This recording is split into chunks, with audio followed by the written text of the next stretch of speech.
सबसे पहले बात होगी ट्रिग्नोमेट्रिक फंक्शंस की 5.6, क्योंकि इन्वर्स ट्रिग्नोमेट्रिक फंक्शंस का है जिसमें हम डिफरेंशिएशन को जान सकेंगे। लेकिन इससे पहले मैं बताता चलूँ कि हमने ट्रिग्नोमेट्रिक फंक्शंस को इन डेप्थ जाना हुआ है फ्रॉम द वेरी स्क्रैच। तो अगर आप चैनल पर नए हैं और चैनल को सब्सक्राइब नहीं किया हुआ और उसकी प्लेलिस्ट को विजिट नहीं किया है तो हाईली सजेस्ट कि आप मेरे यूट्यूब चैनल पर आएँ और सेपरेटली प्लेलिस्ट में यहाँ पर इस वक्त डिस्क्रीट भी मौजूद है, स्टैट्स भी मौजूद है, और इस वक्त हम कैलकुलस कर रहे हैं तो कैलकुलस का प्लेलिस्ट भी मौजूद है और साथ ही साथ ट्रिग्नोमेट्रिक्स की इसमें वीडियोस भी मौजूद हैं, सेपरेटली प्लेलिस्ट इंक्लूडिंग। तो आपने अगर वो वीडियोस देखी हुई होगी तो होपफुली ये जो सेशन हम कवर कर रहे होंगे उसे समझना, अंडरस्टैंड करना आपके लिए आसान रहेगा। ओके, तो चैनल को सब्सक्राइब नहीं किया हुआ तो ज़रूर करें ताकि इसी तरह की चीज़ें बर वक्त आसानी के साथ आप सीखते रहें। वीडियो को लाइक करें, ज़्यादा लोगों को शेयर करें।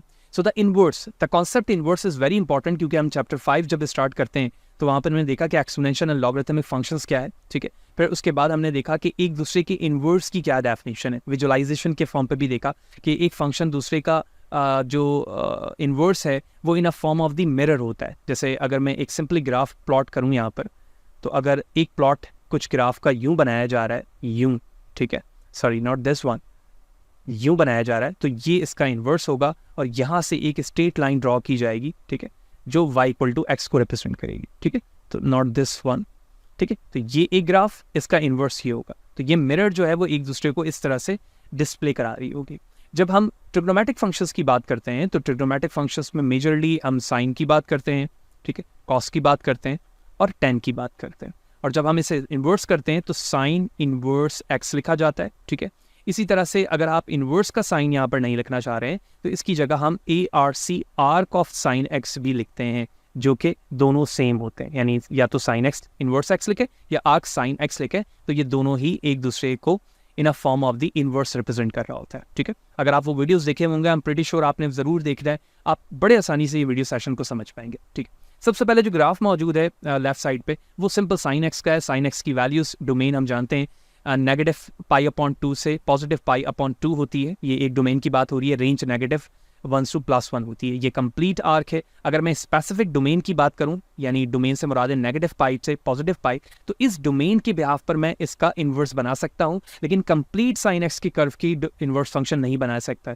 क्यों? क्योंकि हम जानते हैं कि फंक्शन टेस्टिंग के लिए एक वर्टिकल लाइन टेस्ट किया जाता है और फंक्शन के इन्वर्स होने के लिए हॉरिजेंटल लाइन टेस्ट किया जाता है। अगर मैं इस तरह से हॉरिजेंटल लाइन टेस्ट करूं तो ये एक पॉइंट से ही कट होना चाहिए, तभी मैं कह सकता हूं कि इस फंक्शन का इन्वर्स पॉसिबल है। अगर मैं यहां से करूं तो यहां से भी कट हो रहा है, यहां से भी कट हो रहा है। तो यही वजह है कि इस प्रॉब्लम को रिजॉल्व करने के लिए स्पेसिफिक डोमेन वैल्यूज बनाई जाती है, जैसे यहाँ पर बोल्ड करके दिखाया जा रहा है नेगेटिव π/2 से +π/2। तो इस डोमेन की वजह से, ठीक है, इस डोमेन की वजह से ये फंक्शन भी है, साथ ही साथ इसका इन्वर्स भी मुमकिन है।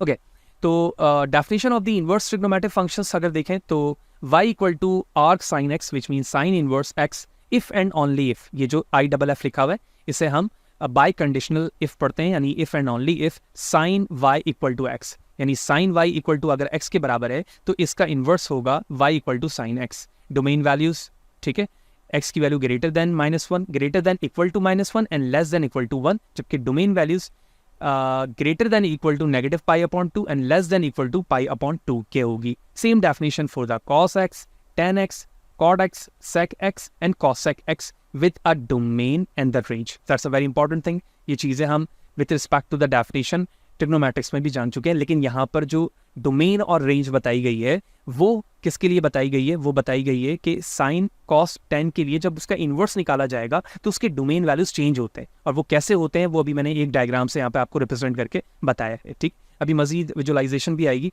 जिसमें हमें ये सारे कॉन्सेप्ट समझ में आ जाएंगे जो यहाँ पर रेंज पे बताया गया है। ठीक है, परेशान नहीं हो रहा है। ओके, अब ये जो ग्राफ है ये बड़ा इंपॉर्टेंट है और आपने बड़े ध्यान से इसको समझना है, ठीक है, क्योंकि अगर आप इन ग्राफ की अंडरस्टैंडिंग को समझ जाएंगे तो इन्वर्स समझना आपके लिए आसान रहेगा। देखिए, सबसे पहले अगर हम साइन एक्स की बात करें तो साइन एक्स का कर्व हम जानते हैं कि ये इस तरह से होता है ना भाई, ये अभी हमने फर्स्ट इमेज भी ऊपर देखी। तो अब इसका इन्वर्स डिस्प्ले करके दिखाया गया भाई, ठीक है, इसकी इन्वर्स को डिस्प्ले किया गया है और इसका इन्वर्स रिप्रेजेंट कर रहा है कि स्पेसिफिक डोमेन, और डोमेन वैल्यूज क्या है? नेगेटिव π/2 से पॉजिटिव π/2, और जो डोमेन वैल्यूज है, डोमेन रेंज वैल्यूज तो ये हो गई, डोमेन क्या है? नेगेटिव 1 से पॉजिटिव 1। हम जानते हैं कि इस तरह से अगर मैं चलूंगा तो 1 और -1 होगा, तो ये इसका इन्वर्स हो गया। ठीक है, अच्छा, अब इस इन्वर्स को अगर थोड़ी देर के लिए आप ऊपर जाओ और उस ओरिजिनल फंक्शन से देखो, तो ओरिजिनल फंक्शन का जो आर्क है वो कुछ यूं है, ठीक है, यूं, ठीक है ना, यानी कुछ यूं जा रहा है ना, यूं। तो इसी चीज़ को हमने क्या कहा यहाँ पे, इन्वर्स। अब मैं इन्वर्स क्यों कह रहा हूँ, देखो आप इस पर एक वर्टिकल लाइन बनाओ, सॉरी हॉरिजॉन्टल लाइन बनाओ, एक ही जगह से कट कर रहे हैं, इसका मतलब है कि ये इन्वर्स है, ठीक है। Same for the cos. Cos हम जानते हैं कि कॉस को जब शेप बनाया जाता है तो वो कुछ यूं होता है ना, कोन की शेप का होता है, मैं यहाँ ड्रॉ कर लेता हूँ, यूं होता है, ठीक है, इस तरह से कॉस का होता है। तो इसको भी अगर मैं स्पेसिफिक डोमेन से कट करूँ, यानी यहाँ से यहाँ तक पे कट करूँ, ठीक है, जो मैंने रफ बनाया है, तो देखो यहाँ से भी वर्टिकल लाइन टेस्ट हुआ है, इसका मतलब है कि इसका भी इन्वर्स पॉसिबल है।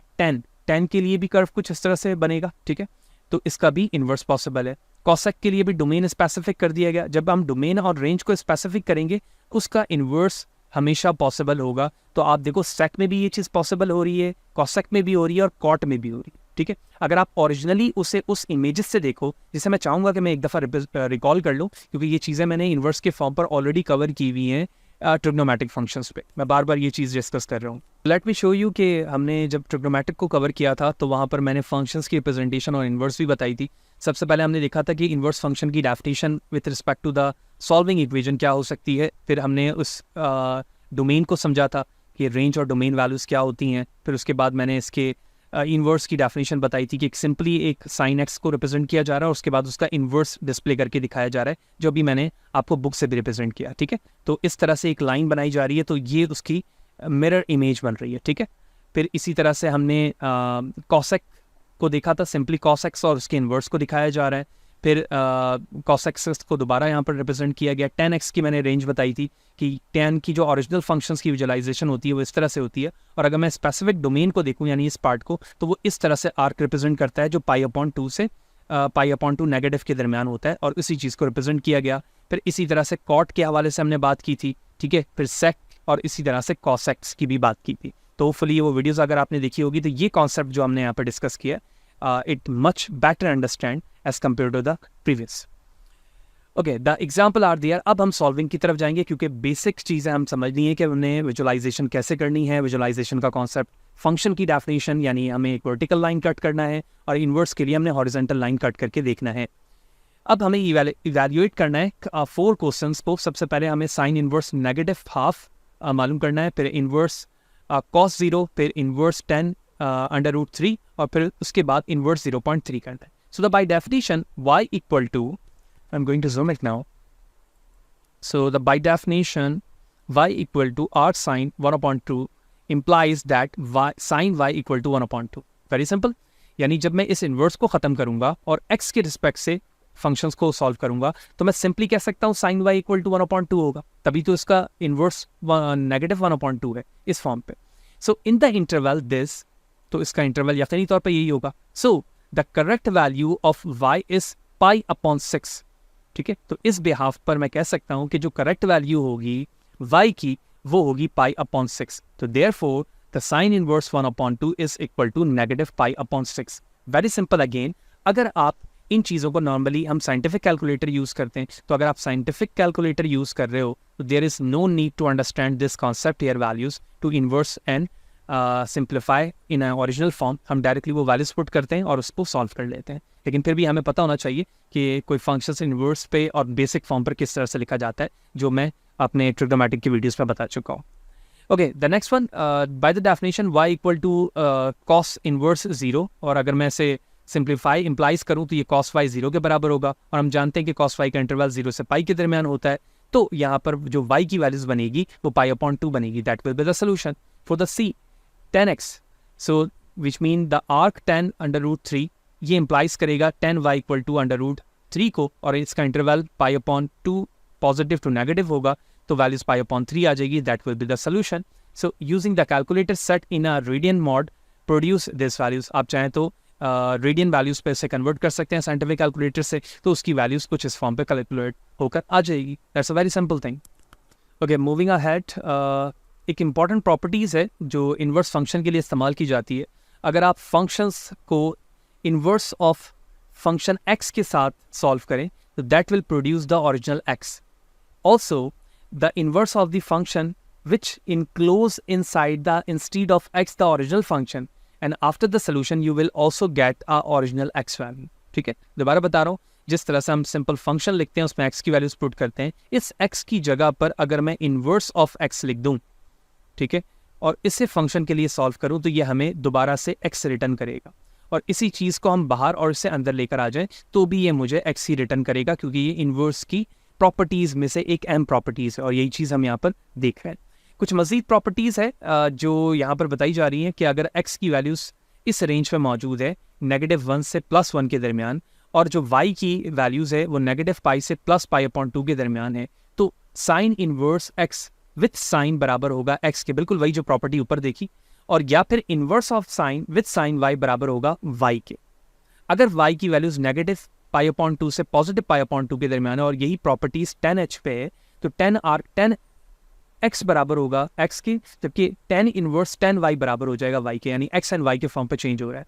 ऑल्सो अगर mod of values greater than 1 है और y की वैल्यू 0 से π/2 या फिर π/2 से π के दरमियान है, तो sec एंड sec x की वैल्यूज x प्रोड्यूस करेगी, जबकि sine sec inverse with sec y produce करेगा. दैट्स वेरी इंपॉर्टेंट प्रॉपर्टीज जो तीनों हमें याद रखनी है कि डोमेन एंड रेंज के बिहाफ पर हम किस तरह से इनवर्स की इन प्रॉपर्टीज को फुलफिल होता हुआ यहाँ पर देख रहे हैं, जो अभी हमने यहाँ पर देखा है. ठीक है, इस प्रॉपर्टीज को हम तीनों मेजर ट्रिग्नोमेट्रिक फंक्शंस में किस तरह से इस्तेमाल होता हुआ देख रहे हैं. ठीक है, solving the equations to understand better thing about. तो हमें जो फंक्शन दिया गया है for the solving, sine inverse 2x - 3 that is equal to π/4, ये ओरिजिनल इक्वेशन है.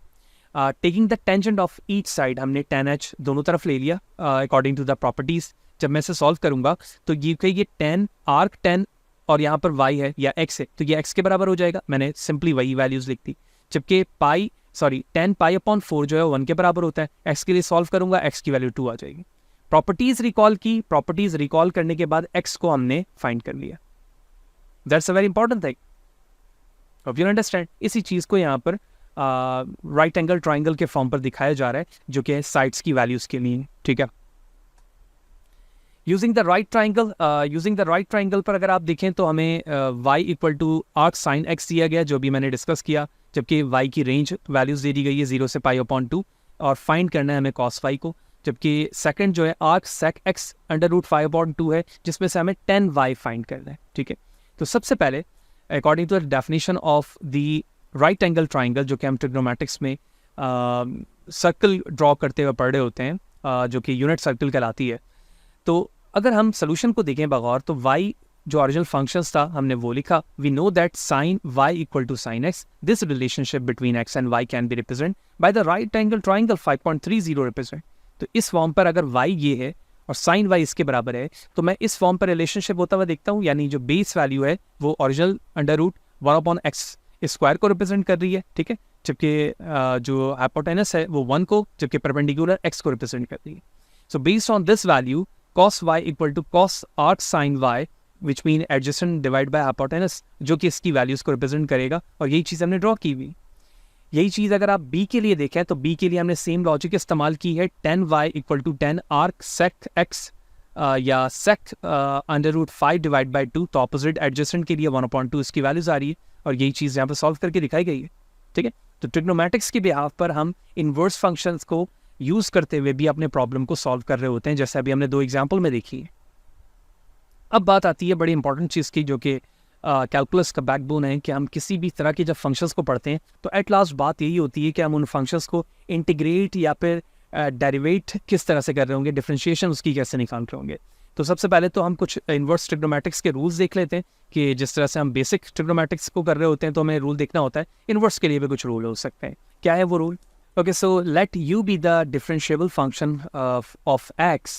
ठीक है, so based on this, अगर साइन इनवर्स u की डिफरेंशिएट मुझे वैल्यूज मालूम करनी है, तो that is equal to u bar divide 1 minus u square के. Same for the cos inverse u bar negative का हो जाएगा, rest of the values will be same. tan u inverse u bar divide 1 plus u square, cot same with the negative sign with u bar. sec u bar divide mod of u multiply by u square minus 1, same for the cos sec including the negative sign. तो based on this 6 number of the trigonometric functions inverse differentiation rule we will apply in an example to understand in a better way. So the first one, sin inverse 2x, sin inverse 2x u bar, यानी u bar का मतलब है u का differentiate या derivative. तो 2x का क्या हो गया, 2 वैल्यूज लिखा, सिंप्लीफाई किया, that will be the solution. tan 3x, tan 3x का मतलब ये है कि u bar 3 divide by 1 plus u square differentiate answer which mean the first derivative. Same for the sine inverse under root X. Logically sine inverse के लिए जो example मौजूद थी या रूल मौजूद था वो अप्लाई किया, solution. Sine inverse exponential 2x, exponential 2x का जो डिफरेंशिएट होगा वो 2 पहले आ जाएगा, एक्सपोनेंशियल 2x वैसे ही रहेगा. बाकी वैल्यूज लिखी मैंने सेक एक्स के लिए, यानी u absolute values, u square minus 1 solve किया, that will be your derivative. ठीक है, 6 रूल्स देखे और उनमें से 4 को हमने यहाँ पर अप्लाई होता हुआ देखा in a simple fact. Okay, next one, example 5, a derivative that can be simplified. So y equal to sine inverse plus x under root 1 minus x square. That's a very important thing. अब यहाँ पर अगर आप और देखो तो एक part ये रहा, एक पार्ट ये रहा, ठीक है, जबकि यहाँ पर साइन इनवर्स x मौजूद है. तो u इंटू वी की टेक्निक को हमने यहाँ पर अप्लाई किया और अप्लाई करने के बिहाफ पर ये जो पार्ट था ये तो रूल के मुताबिक था. तो रूल के मुताबिक साइन जो x है, x का derivative 1 divide by 1 minus X square, ठीक है, वो कर दिया. जबकि यहाँ पर u इंटू वी हमने अप्लाई किया, अप्लाई करने के बाद सॉल्व किया, सॉल्व करने के बाद जो सिंप्लीफाई हमारे पास आंसर आ रहा है which mean this one will be your solution और the derivative of this first form, right. So behalf of this अगर आप इनवर्स वैल्यूज को उसमें फीड कर दें, जैसे आप यहाँ पर अगर आप इस रॉल पे देखें जहाँ पर 2 under root 1 minus X square आ रहा है, तो मैं इसे साइन इनवर्स के फॉर्म पर भी कन्वर्ट करके लिख सकता हूँ. जब मैं इंटीग्रेट कर रहा हूँ तो इस फॉर्म पे भी लिखा जा सकता है. ठीक है, इंटीग्रेट नेक्स्ट टॉपिक होगा, लिहाजा हम यहाँ पर देख रहे हैं कि sine inverse plus X multiply by under root 1 minus X square को in a form of the simplify किस तरह से लिखा जा सकता है, जो कि आंसर आ रहा था 2 multiply by under root 1 minus X square. Hope you understand. The next one, analysing an inverse trigonometric graph. वैसे तो हम ग्राफ को स्टार्टिंग में भी जान चुके हैं, लेकिन अगर आप इस क्वेश्चन को समझेंगे तो आप इसमें एनालाइज भी कर सकेंगे कि ट्रिग्नोमेट्रिक ग्राफ के इनवर्स को किस तरह से विजुलाइज किया जा रहा होता है. तो इनिशियली हमें फंक्शन दिया गया y equal to sine inverse x whole to power X square. ठीक है, whole to power X square. So from the derivative, जब मैं इसके डेरिवेटिव निकालता हूँ तो ये बराबर हो जाता है 2 sine inverse divide by 1 plus x square. अब ये किस तरह से हो रहा है, ये रूल अभी हम जान चुके हैं ऊपर. अब हमें क्या करना है, क्लियर ग्राफ को समझना है.